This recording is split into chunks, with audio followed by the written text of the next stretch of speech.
अत कदाचित् स ब्रह्मऋषे नारदात् भगवतो रामस्य लोककल्याणकरं व्रतं शुश्राव।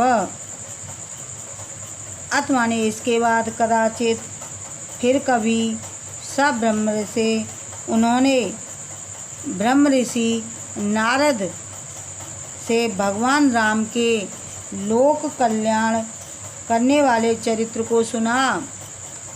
इसके बाद फिर कभी उन्होंने ब्रह्म ऋषि नारद से भगवान राम के लोक कल्याणकारी चरित्र को सुना। तत् प्रवर्त्येव रामचरितं काव्यबद्धं कर्तुम आकांक्षते स्म। तभी से उन्होंने रामचरित को काव्य रूप देने की इच्छा से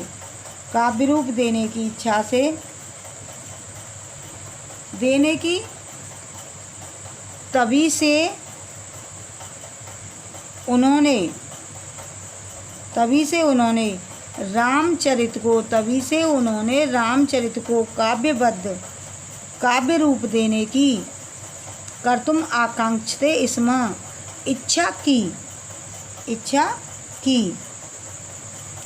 अत एकदा महर्षे माध्यादिन सवनाय प्रयाग मंडल अंतर्गतां तमसा नदीं गच्छत आसीत्।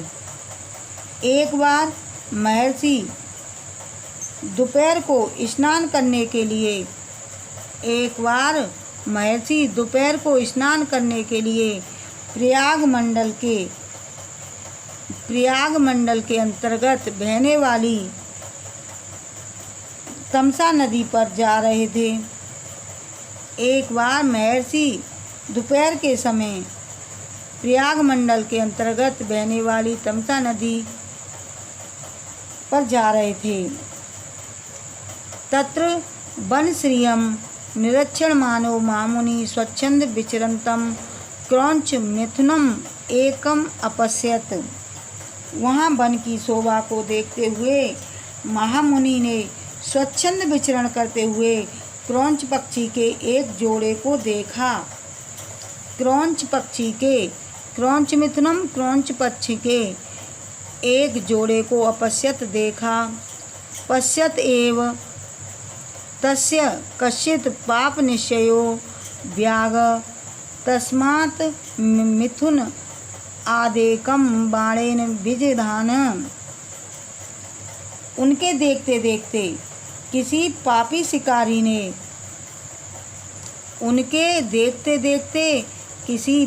शिकारी ने उस जोड़े में से एक को बाण से मार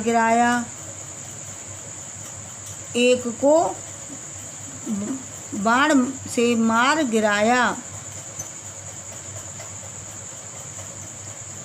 बाणेन विद्धं महीतले लुंठितं शोणित परितं अंगतं विलोक्य क्रौंची करुणया गिरा रुराव।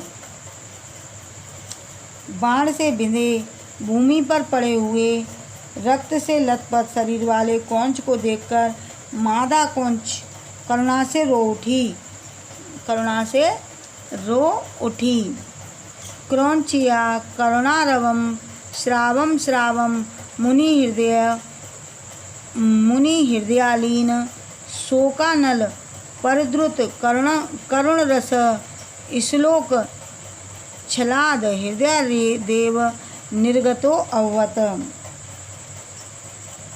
क्रौंची के करुण क्रंदन को सुनकर मुनि का हृदय महामुनि के हृदय में स्थित शोक रूपी अग्नि से प्रभावित करुण रस इस लोक के रूप में हृदय से निकल पड़ा। माँ निषाद प्रतिष्ठां त्वं गमा शाश्वती समा। यत क्रौंच मिथुन आद एकम बदी काम मोहितम। हे शिकारी, तू चिरकाल तक स्थायी रहने वाली कीर्ति प्राप्त न कर पाए। हे शिकारी, तू चिरकाल तक स्थायी रहने वाली कीर्ति प्राप्त न कर पाए, क्योंकि तूने काम क्रीड़ा में रत क्रौंच के जोड़े में से काम मोहित क्रौंच को मार डाला है।